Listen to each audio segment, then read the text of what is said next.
Pozdrav! U ovom videu ćemo govoriti o postavkama prikaza vizualizacije u Fusionu 360. Koristit ću ovaj jednostavan 3D model i proći kroz najvažnije opcije za postavke prikaza koje se nalaze u Navigation baru. Na Navigation baru nalazi se ikona Monitor, to jest Display Settings.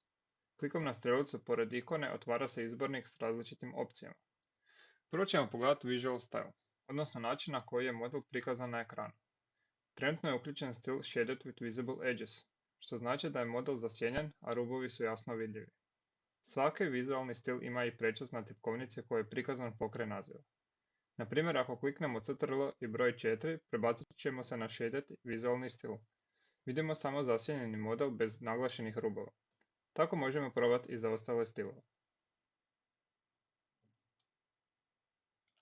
Iako neki stilovi izgledaju kao 2D crtež, model je i dalje u potpunosti 3D. Vraćanjem na Shaded with Visible Edges, rubovi su ponovno jasno vidljivi, što olakšava selekciju i rad. Sljedeća opcija je Environment, koja određuje okruženje i osvjetljenje modela.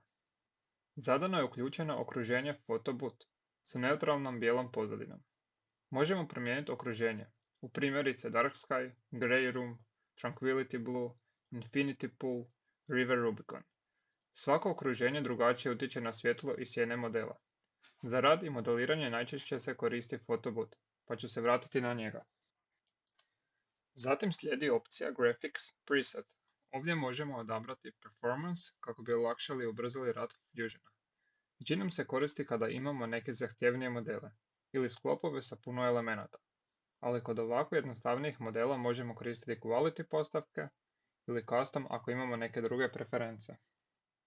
U izborniku Effects nalaze se dodatni vizualni efekti.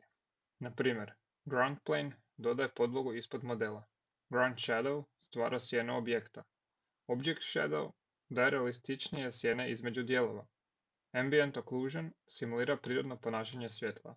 Anti-aliasing zaglađuje rubove modela. Važno je znati da više efekata znači slabije performanse, pogotovo na slabim računalima. Zato je preporuka držati uključene samo one efekte koji su vam stvarno potrebni. Kao što smo spomenuli u prijašnjem videu, Fusion nudi dva načina prikaza. Orthographic, paralelne linije ostaju paralelne. Perspective, realističniji prikaz, ali manje precizan za dizajn. Za tehnički rad i modeliranje uvijek je bolje koristiti Orthographic View. Ako želite vizualni prikaz ravnine, ovdje možete uključiti ili isključiti grid.